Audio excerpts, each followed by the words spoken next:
লিটন কুমার দাসকে এক ঝাঁক দর্শক গ্যালারির একটা অংশ থেকে ভুয়া ভুয়া বলে সম্বোধন করেছেন। লিটন কুমার দাস সেই জায়গাটায় রিয়াকশনটা আসলে ঠিকঠাক মতো দিতে পারেননি। একজন ন্যাশনাল ক্রিকেটারের জন্য, যিনি লাল সবুজের প্রতিনিধি করেন, দেশের প্রতিনিধিত্ব করেন, সেই প্লেয়ারের জন্য ব্যাপারটা আসলে খুব অপমানজনক। এখন আপনি অবশ্যই যে কোনো একটা পারফর্মারের পারফরমেন্স যখন খারাপ থাকে বা ব্যাট প্যাচে যায়, আপনি সমালোচনা করতেই পারেন, কিন্তু সমালোচনার ভাষাটা মার্জিত হওয়া উচিত, সমালোচনার ভাষাটা স্পোর্টিং হওয়া উচিত। অপমান করা আর সমালোচনা করা দুইটা কিন্তু আসলে দুই বিষয়। এখন আপনি খুব স্বাভাবিকভাবে আপনার ব্যাপারটা চিন্তা করে দেখেন। আপনি হয়তো বা বিশ্ববিদ্যালয়ে পড়েন, আপনার পড়া পারেন নাই, অ্যাসাইনমেন্ট করেন নাই, আপনাকে আপনার ভুলটা শুধরে দেওয়ার দায়িত্বটা শিক্ষকের। শিক্ষক আপনার সমালোচনা করবে, কিন্তু শিক্ষক যদি আপনাকে এমনভাবে অপমান করে সবার সামনে, সেটা আপনার জন্য কেমন লাগবে? আপনি তখন কেমন ফিল করবেন?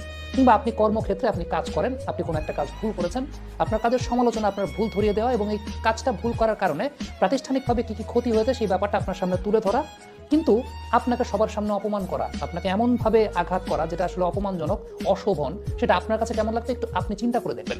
প্রবলেমের জায়গাটা হচ্ছে এই ভুয়া ভুয়া বলে সম্বোধন করাটা, এটা মজা লাগে আসলে। আমাদের দেশের কিছু মানুষ আছেন, সব মানুষ না, আমি কিছু মানুষের জন্য পুরো চট্টগ্রামবাসীকে দায়ী করবো না সেই জায়গাটাতে, কারণ আমি পুরো চট্টগ্রামবাসীর কাছ থেকে যেমন পজিটিভ রেসপন্স পেয়েছি, এটা আমি অনুপ্রাণিত, চট্টগ্রামবাসীর ক্রিকেটের প্রতি প্রেম দেখে। কিন্তু কিছু মানুষ পুরো জায়গাটাকে আসলে একদম কলুষিত করে ফেলেন। কিছু মানুষের একটা নেচারের জায়গা আছে যে মজা লাগে, অন্যকে ডিমোরালাইজিং কথাবার্তা বলে খুব মজা লাগে, খুব মজা পায়।